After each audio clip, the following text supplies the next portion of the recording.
Hey, so I wanted to talk about some unexpected sources of slams. So say, you're not feeling good, which does happen, or like kind of like your baseline is just not where you're hoping it would be after, giving up your house and everything in it and taking on this crazy avoidance adventure. You're hoping to have a higher amount of health.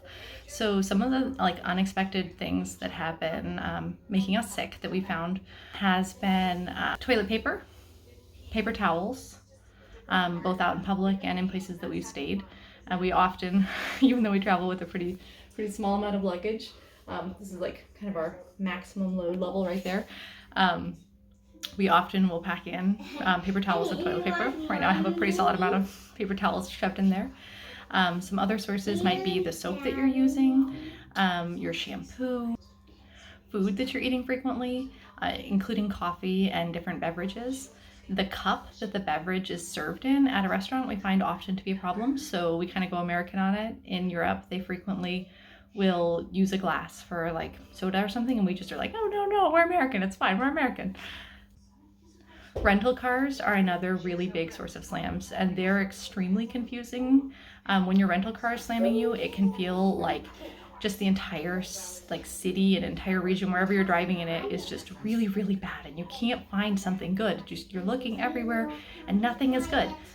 That's a pretty good sign that your rental car is actually the problem. So just like you would move on from a hotel if you thought that it was bad, just take the loss, dump the rental car, try on foot, try public transit, try a different rental car, see if it makes a difference. And when you dump the rental car, just like each of these things, do the slam scale. So that means you're gonna get rid of whatever the offending thing is, shower, leave, antioxidants, make a plan.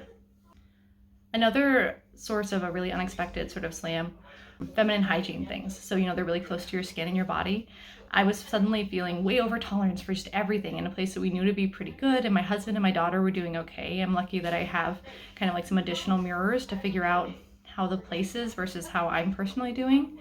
And it turned out that I was using some pads that had really light MT, and that was enough to make everything else feel bad. I've also heard of some people choosing to stick to supplements still, and it turned out that the supplement, taking that every day with some contaminants on it, was enough to keep them feeling sick.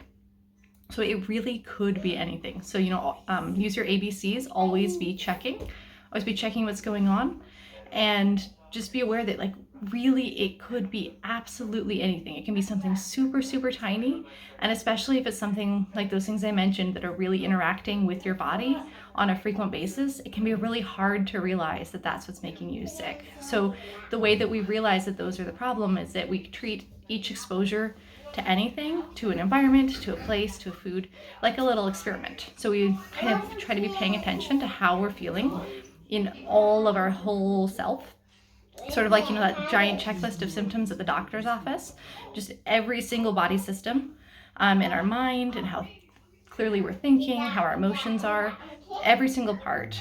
We pay attention to that, and then we do something like touch the bar of soap before we're even in the shower and make sure that none of that has changed. Shower water is another very unexpected source of contamination, as are towels that you use to dry yourself. So those can both also be challenges. Okay, take a deep breath. I believe in you. You are doing a great job. You got this, and you'll make it through. Life is tough, but you are tougher. Bye.